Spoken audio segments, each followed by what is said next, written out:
कोदण्डमनाथं भवानी सहितं भवं सरस्वतीं गणाधीशं महतरं पितरं गुरुं। प्रवक्ता आधार पुरुषस्य नाम डॉक्टर कृष्ण नारायण झा, सहायक प्रोफेसर, जूथालाल संस्कृत महाविद्यालय मझौलिया, पश्चिमी चंपारण। आज का कक्षा है शास्त्री प्रतिष्ठा तृतीय खंड में अनिवार्य प्रथम पद। निर्धारित पुस्तक का नाम है संस्कृत वाङ्मय का इतिहास, जो विश्वविद्यालय द्वारा 100 अंक की पढ़ाई की जाती है।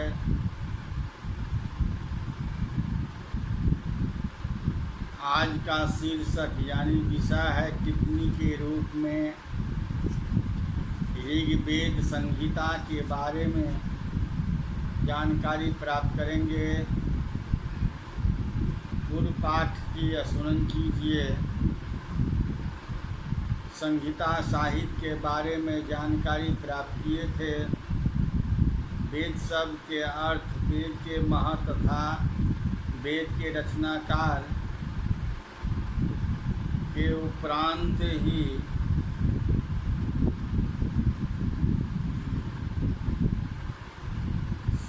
वैदिक वाङ्मय का परिचय संक्षिप्त में इस अध्याय में प्रस्तुत किए गए थे। वेद के प्रधानतः 2 विभाग किए गए हैं। एक है संहिता एवं ब्राह्मण। मंत्र ब्राह्मणियो वेदानां ध्येयम्। देवताओं की स्तुति हो या यज्ञादि अनुष्ठान संपन्न हो, वे मंत्र कहलाते हैं। वेद ज्ञान राशि होने के कारण एक पारस्परिक स्वरूप की दृष्टि से 3 भिन्न भिन्न प्रकार के हो जाते हैं। वेद के कार्यकर्ता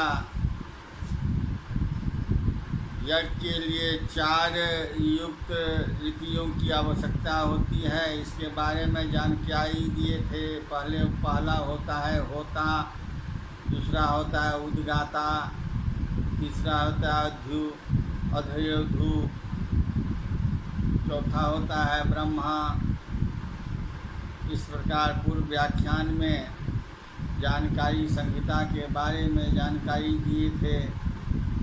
अब आज है ऋग्वेद, उसके बाद अथर्ववेद, उसके बाद सामवेद।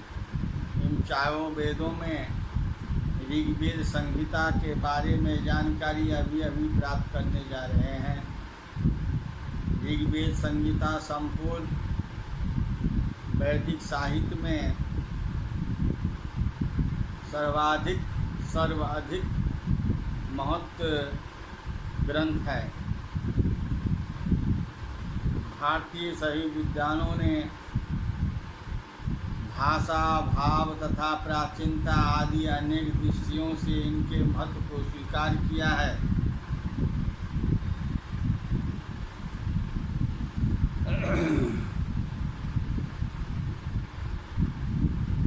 चारों वेदों में यानी सामवेद, ऋग्वेद, अथर्ववेद, यजुर्वेद, चारों वेदों में परिणाम की दृष्टि से भी यह सर्वाधिक विद्यमान है, विशालकाय है।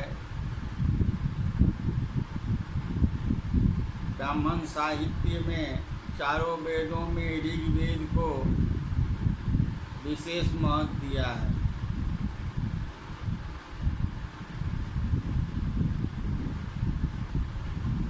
ऋग्वेद के पुरुष सूक्त में ऋग्वेद के पुरुष सूक्त में यज्ञ रूपी परमेश्वर के सर्वप्रथम ऋचाओं का भी आविर्भाव हुआ है।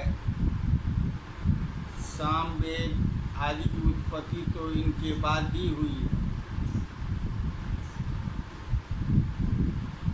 तैत्तिरीय संहिता में भी कहा है कि साम और यजुर के द्वारा किया गया यज्ञ का विधान शिथिल ही रहता है।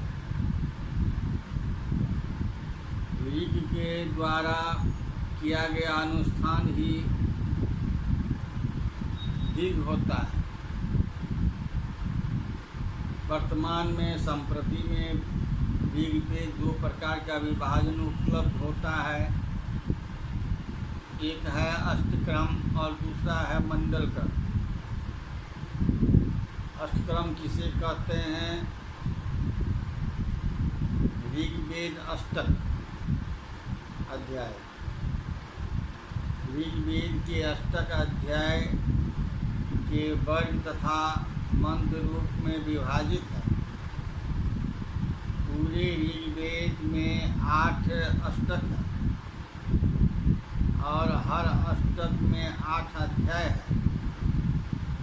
ऋग्वेद में 64 अध्याय है। प्रत्येक अध्याय में वर्गों की संख्या नियत नहीं है और 9 वर्ग में मंत्रों की संख्या सुनिश्चित है। 5 मंत्रों का एक वर्ग होता है। 5 मंत्रों का एक वर्ग है। किसी वर्ग में एक मंत्र तथा किसी वर्ग में 9 मंत्र मिलते हैं। संपूर्ण ऋग्वेद में 8 अष्टक, 64 अध्याय, 2006 वर्ग एवं 10,552 मंत्र हैं। किंतु ऋग्वेद का विभाजन प्राचीन होते हुए भी वैज्ञानिक नहीं है। अब चलते हैं मंडल क्रम में। ऋग्वेद का यह विभाजन कम अपेक्षाकृत अर्वाचीन होने पर भी अधिक सरल, वैज्ञानिक एवं प्रमाणिक है। क्रम की दृष्टि से संपूर्ण ऋग्वेद मंडल, सूक्त और ऋचाओं द्वारा मंत्रों में विभक्त है। संपूर्ण वेद में 10 मंडल है। इसी से निरुक्तादि ग्रंथों में ऋग्वेद दस्तई नाम से प्रसिद्ध है। ऋग्वेद का यह विभाजन निम्नांकित प्रकार से प्रस्तुत किया जा रहा है।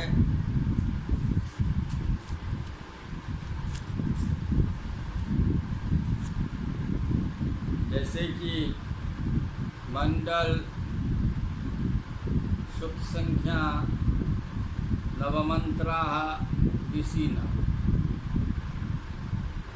प्रथम मंडल है, इसमें सूक्त संख्या है 191 और मंत्र संख्या है 2006 और इसमें ऋषि का नाम है मधुछंदा ऋषि, मेघातिथि, दीर्घतमा आदि ऋषियों का नाम है। दूसरा है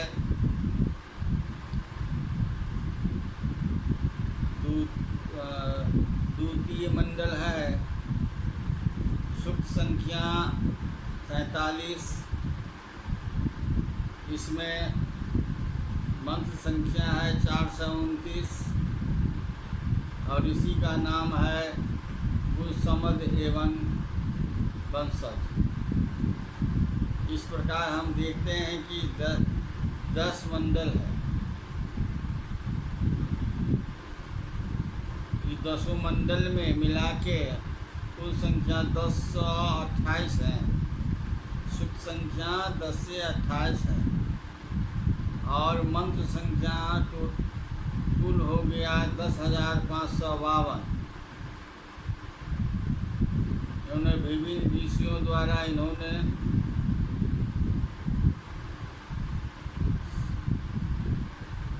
ऋग्वेद मंडल विभाग रूप में संकलन की वैज्ञानिकता स्पष्ट हो जाती है कि द्वितीय से सप्तम तक के 6 मंडलों में एक ही ऋषि तथा उनके पुत्र आदि के मन संकलित। ऋग्वेद की शाखाएं पतंजलि ने महाभाष्य के परास्पिस में चारों वेदों की विभिन्न शाखाओं का उल्लेख किया है। इनमें ऋग्वेद के 21 शाखाएं कही गई है। अनेक ऋषि के चयनव्यूह ग्रंथ में ऋग्वेद की 5 प्रमुख शाखाओं का ही उल्लेख है। इनका नाम इस प्रकार है: साकल्य, वास्कल्य, आश्वायन, शंखायन एवं मंडूकायन। इन 5 शाखाओं में आजकल प्रचलित ऋग्वेद संहिता साकल शाखा की है। ऋग्वेद की विषय वस्तु क्या है? विभिन्न देवों की स्तुति परक मंत्रों का संकलन ऋग्वेद में ही किया गया है। ऋग्वेद का प्रतिपाद्य देव स्तुति ही है। ऋग्वेद में सभी जगह इसकी प्रधानता है। स्थान स्थान पर उन्हें अन्य विषय भी पाए जाते हैं। ऋग्वेद का 10म मंडल अत्यधिक महत्वपूर्ण है। इसने ऋग्वेद के प्रतिपाद्य विषय को विभिन्नता प्रदान की है। विद्वानों ने प्रतिपाद्य की दृष्टि से समस्त ऋग्वेद के सूक्तों को 4 श्रेणियों में विभक्त कर दिया गया है। पहला है धार्मिक सूक्त, दूसरा है दार्शनिक सूक्त, तीसरा है लौकिक सूक्त एवं चौथा है संवाद सूक्त। धार्मिक सूक्त ऋग्वेद का अधिकांश भाग ही धार्मिक ग्रंथों में श्रेणी में आता है। सूक्तों में विभिन्न देवों को संबोधित करते हुए स्तुति की गई है। उनसे धन, पशु, पुत्र, पराक्रम, दीर्घायु आदि की याचना की गई है। धार्मिक सूक्त के द्वारा अग्नि, इंद्र, मरुत, अश्विनी, वरुण, विष्णु आदि ऋग्वेद के प्रमुख देवताएं हैं। इसके स्तुति परक मंत्रों की संख्या अधिक है। इसके अतिरिक्त विश्वदेवा, मित्रावरुणो, पुष्पा, उपस, रुद्र, सोम, वायु, पर्यंत, पृथ्वी, साहित्य, सरस्वती, प्रजापति आदि देवों की स्तुति के मंत्र ऋग्वेद से ही प्राप्त होते हैं। इनमें प्रमुख सभी क्षेत्रों के प्राकृतिक शक्तियों को मूर्त रूप इनके वर्णित व्यक्ति के रूप में किया गया है।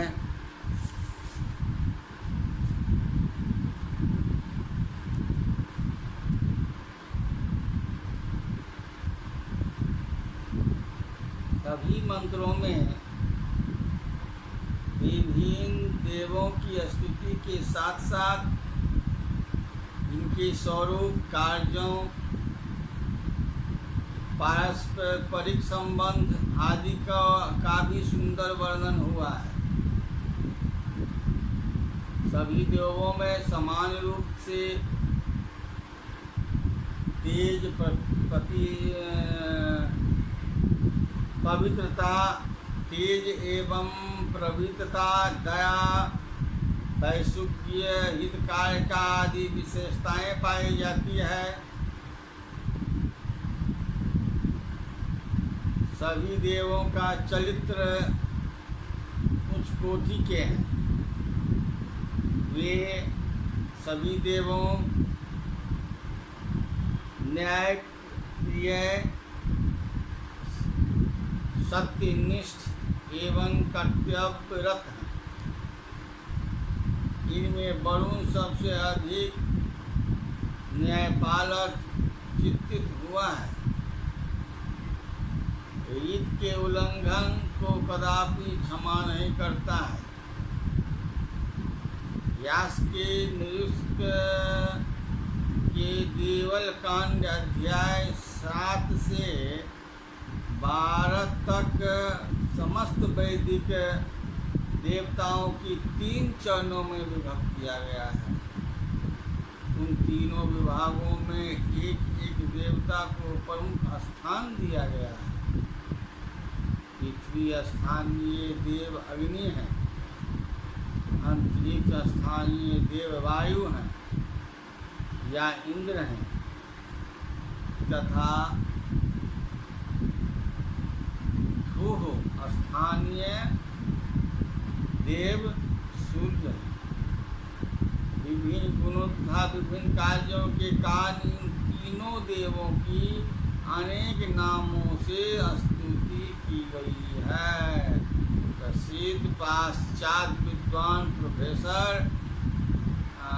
मैकडॉनल्ड ने भी वैदिक देवों पर विस्तृत विवेचन किया एवं सभी देवों को 8 भागों में विभाग किया। दो स्थानीय इंद्रदेवाः, द्योः वर्णः, मित्रः, सूर्यः, सवितिः, पृथ्वी, विष्णु, विशिष्टे आदित्यगण, उपस, अश्विनौ।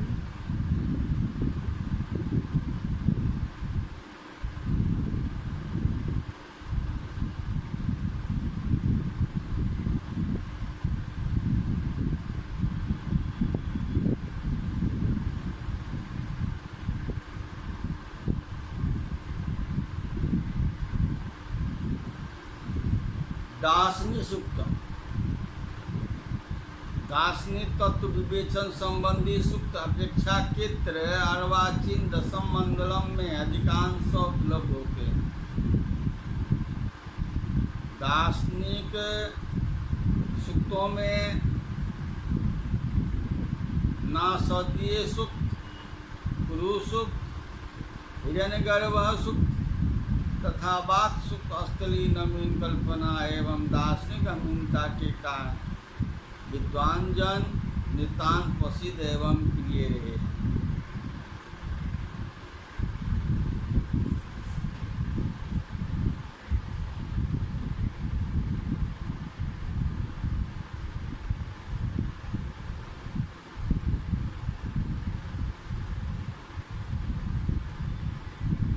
ऋषि कहता है कि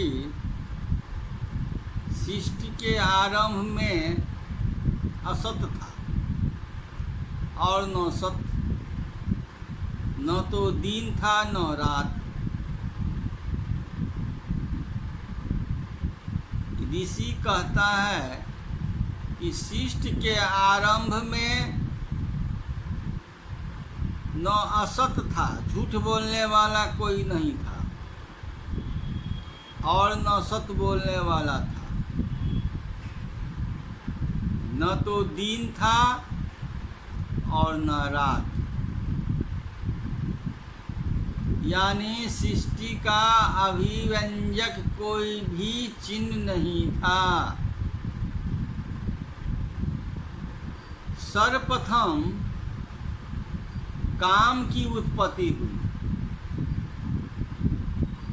इसी काम की अभिव्यक्त सृष्टि की विभिन्न स्तरों में फलित होती है। अभी उस समय अपनी स्वाभाविक शक्ति से जीवित एक ही तत्व था जो बिना वायु के भी सांस लेता था। उस तत्व के अतिरिक्त और कुछ नहीं था। वस्तुतः यह सूक्त भारतीय आर्ष दृष्टि के पूर्व दार्शनिक चिंतन का अद्भुत परिचायक है। अद्वैत तत्व की प्रतिष्ठा ही सूक्त का गंभीर रहस्य है।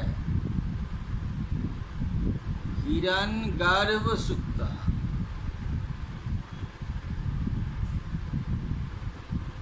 हिरण्यगर्भ सूक्त एक प्रमुख देव की ऋषि कल्पना बद्धमूल दिखाई देती है।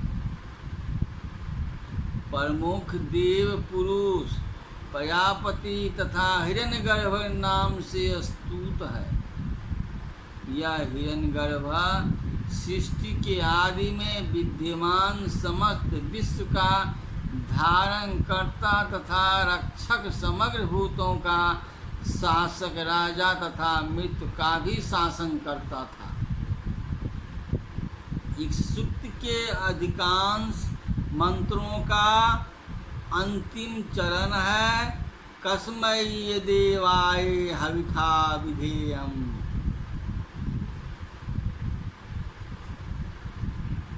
कस्मै देवाय हविखा विधेयम्। कस्मै देवाय हविखा विधेयम्। इस चरण में कस्मै पद को लेकर पाश्चात्य तथा दृष्टियों में पर्याप्त मूलभूत अंतर है। पाश्चात्य विद्वानों ने कस्मै को किन शब्द की चतुर्थी का एक वचन मानकर उनका अर्थ किसके लिए किया है, यह अर्थ मंत्र अथवा संपूर्ण सूक्त के साथ ही नहीं बैठता है।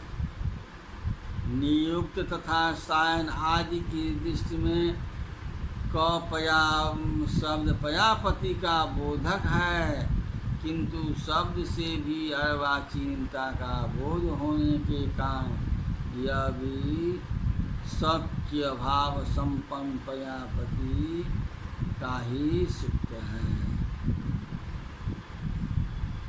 अब पुरुष सूक्त क्या है? सहस्त्रशीरेखा पुरुषः सहस्त्राक्षः सहस्त्रपात् सभूमिगं सर्वतस्पृष्ट्वा दशांगुलं पुरुष एव वेदगं सर्वं यद्भूतम्। कहने का अर्थ है कि पुरुष सूक्त दार्शनिक सूक्तों में अत्यंत अन्यतम माना जाता है। जगत के दुर्बोध्य हिरण्य रहस्य को समझने में तत्पर भाते मीमांसा की रहस्य वेदनी तीव्र अंतर्गत इस पुरुष सूक्त में अपनी समस्त गंभीरता और गौरव के साथ उदित हुई है। यह पुरुष सहस्त्र शीर्षा सहस्त्राक्ष सहस्त्रपाद अर्थात वह पुरुष असंख्य भी है। इस श्लोक का अर्थ है वह पुरुष असंख्य भी है और परिसीम भी है। वह समस्त ब्रह्मांड में प्राप्त होकर भी उसके परिमाण से परे हैं। यह पुरुष त्रिकाल में भी व्याप्त है। वह त्रिकाल ही है और उससे परे भी है। इसी पुरुष सूक्त में वर्णोत्पत्ति से मंत्र संबंध मंत्र भी है। ब्राह्मणो अस्य मुखमासीत् बाहुराजन्यः कितः उरुदस्य यजुर्वेदस्य पदभ्याम सुरतोदायतः। इस प्रकार पुरुष सूक्त में दार्शनिक चिंतन के साथ साथ वैदिक आर्यों की सामाजिक तथा आध्यात्मिक धारणाओं का परिचायक है। अब चलते हैं लौकिक सूक्त पर। लौकिक सूक्त किसे कहते हैं? वैदिक के जिन सूक्तों में न तो दृष्टिगोचर ही है और न ही विभिन्न देवताओं को संबोधित किया गया है, अपितु जो सूक्त लौकिक जीवन तथा दैनिक व्यवहार से संबंध विषयों का रोचक होता है, उन सूक्तों को विद्वानों ने लौकिक सूक्त संज्ञा प्रदान कर दी है। ऐसे विभिन्न अधिकांशतया अथर्ववेद संहिता में विशेषता माने जाते हैं, किंतु ऋग्वेद में वे उपलब्ध हैं। दार्शनिक सूक्तों की भांति वे लौकिक सूक्त को अधिकांशतया दशम मंडल में ही है। विवाह की सुंदर कवित्वमय विधि से संबंध सूक्त, राजा की प्रशांति, व्यक्ति के दुर्गामी मन को लौटाने की प्रार्थना, धूर्त तथा लोभ एवं विषाद, शरीर के विभिन्न अंगों का वैज्ञानिक वर्णन, रोग पीड़ित मनुष्यों की व्याधि हरण का उपाय तथा औषधि सूक्त, मंडूर सूक्त आदि सूक्त लौकिक विषयों से संबंध है।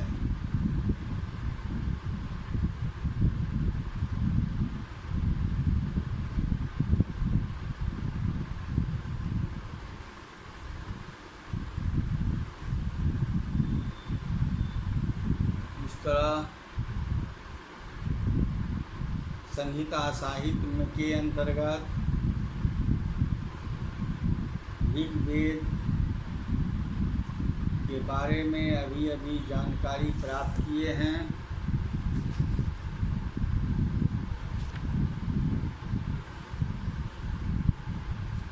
संहिता साहित्य के ऋग्वेद संहिता अभी जानकारी प्राप्त किए हैं। पुनः हम अगली कक्षा में मिलेंगे।